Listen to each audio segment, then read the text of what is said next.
Welcome to the bold analysis.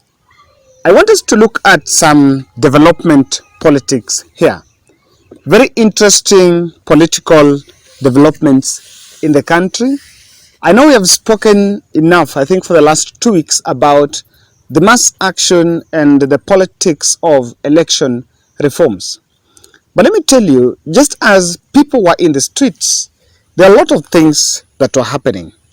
And if you just think our problems or our problem is to start and end with democracy and free and fair election, then what we want to look at in this analysis is going to give you a different perspective, because I want us to open a page. It is a page that will take us through what exactly is happening. And people need to understand or interpret political developments in the country. We need to understand what exactly are we doing, and how does it add value, and what really people need to know. Let me tell you, and to make you understand is this. I read a very shocking story here. It was an article by The Nation. That do you know that the dams projects in this country are normally hatched, organized, and government puts feasibility funds on feasibility studies before even having a clear plan on how projects are going to be funded. Now, this is what I realized, and I was giving an example of Aror and Kimwarer Dam. We're saying study that Aror and Kimwarer Dam that was supposed to be built, it started way back in, even when Mwai Kibaki was in government. There have been 4 feasibility studies that were conducted, gobbling billions without funds to actualize the projects. So you will realize situations, some situations where a project is really hyped in media, it is even launched, and probably the organizers or the state is only looking at how the project is going to be done without a clear path on the funding. And that has really created some very interesting scenes. I was following Aror and Kimwarer that senior managers and government officers plan projects, and the projects are just hatched.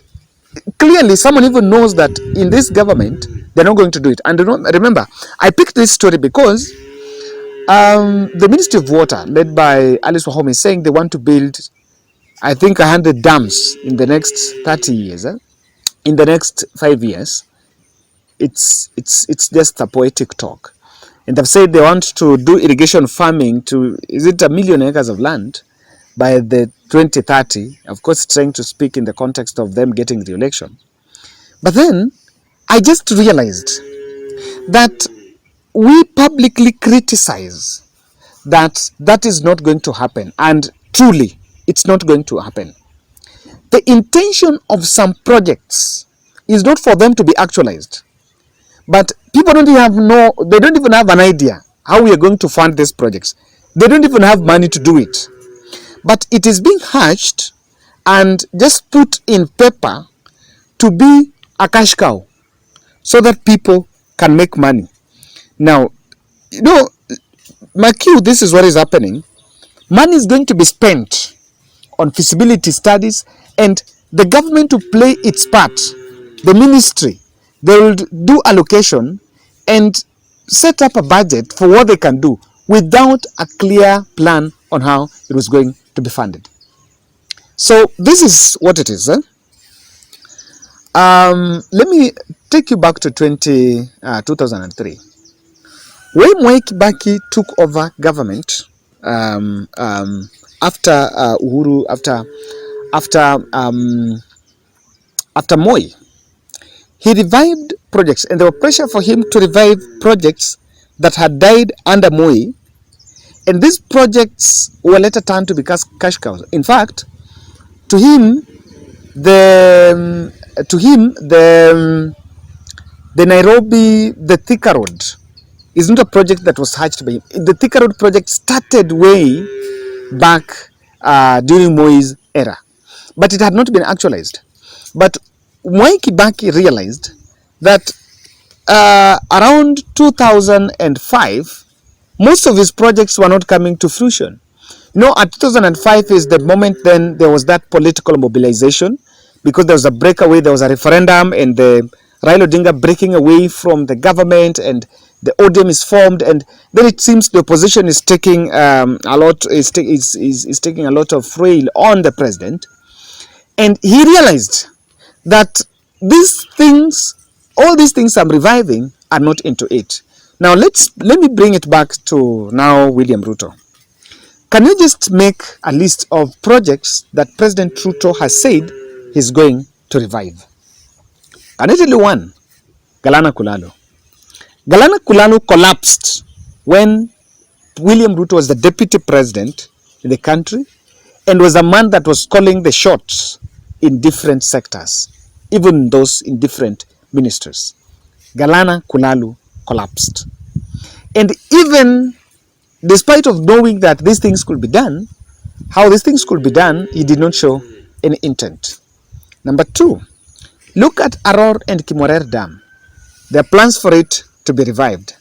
Why is it being revived? It is being revived by, of course it was demonized, but I can tell you, even during Ruto's reign, it may never happen. Sadly, I'm not spelling a doom. It may never happen. Look at what so far people have been talking. Look at the discussion about SGR, of extending SGR, I don't know, to Uganda or something. The same government, when they were campaigning, when Kenya Kwanza were campaigning, they said we are not going for capital intensive because we don't have that kind of money. Let me tell you, even now, when you hear about projects being revived, giant projects that might have collapsed during Uhuru Kenyatta's reign, they did not collapse during Uhuru Kenyatta's reign by default. It was by design. And even the current plans of reviving is not by default. It is by design. And I believe parastatals are gobbling public funds, are gobbling public coffers. In the case of projects that are just hot air. Let me give you a good example. Ndarugu Dam is being forced to be implemented in the locals in Kiambu. Even though they're saying there is a dam that is 2 kilometers away from that Ndarugu Dam, a dam that was built by Uhuru Kenyatta. But why don't you see that despite of that project getting the resistance from the community, the government is insisting this must be done. Why? Not about its completion. Let me tell you guys, it's not about completion. It is about, let's hatch this project. There is now PPP, public partnership, public-private partnership. There is that which government is supposed to play. So the government will play its part, the money released, the feasibility studies, or if there is a road that is supposed to, sorry, there's someone passing now, I'm shooting at home, and there is a bit of that disturbance, so kindly bear with me. Money is pumped into it. It is touted as something that is coming to help the people, but the intention is to make money. What am I saying? If we mean well for development, Ruto must ensure that no project is started afresh. Those ministers and different parastatals that are coming up with the projects, we must have a clear cut line and a clear policy on if there's a project that is restarting, we should not hear of a story that a feasibility study is being done about Galana Kulalo. If you want to go and plant in Galana Kulalo, if you want to revive Galana Kulalo, use the already existing research. Now, I am told, I was just talking to some guy, a very close relative who has worked in government he's been in government for long, since 2003.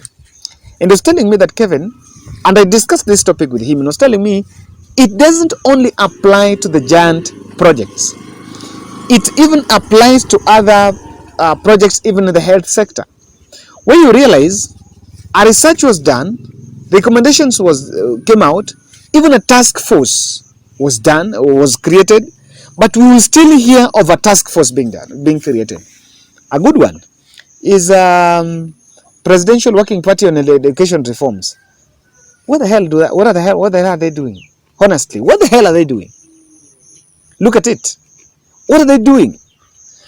The implementation of CBC has never been done to its completion. It has never been done even 30%. So before you start creating other task forces and commissions to look at things, you realize that the files and the research that was done previously, even that has not been implemented. Look at that body, Nairobi Rivers Commission. As in, what for?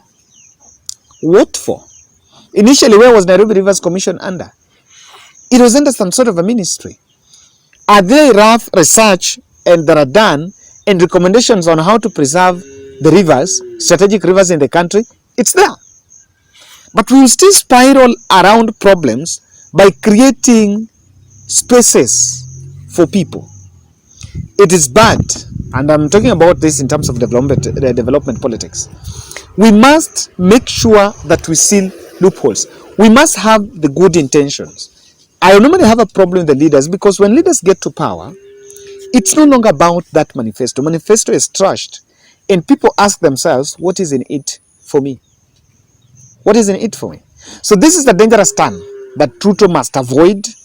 And if he means well, as much as it is right to start projects, some might have fallen because of political infiltration. But let me tell you, there is no project that will collapse because of politics. Take that, go and tell that to, I don't know.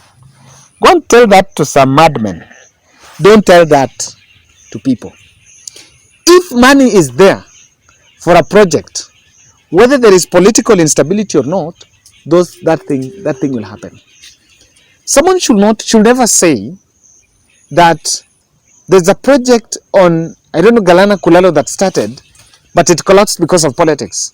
Someone should not tell you that we had a project on affordable housing and it didn't materialize because of political instability. That's normally a scapegoat. The real thing here is we normally organize things just for the intention for us to get money, but not for conclusion. I really hope that this analysis should get to President's doorstep. Someone should drop this link to him and tell him, this is it. And I know that he's not a man that is new to this. These are things he's privy to. He knows very well that these are things happening. And it is not about me saying, it's about just accepting the reality. That's my bold.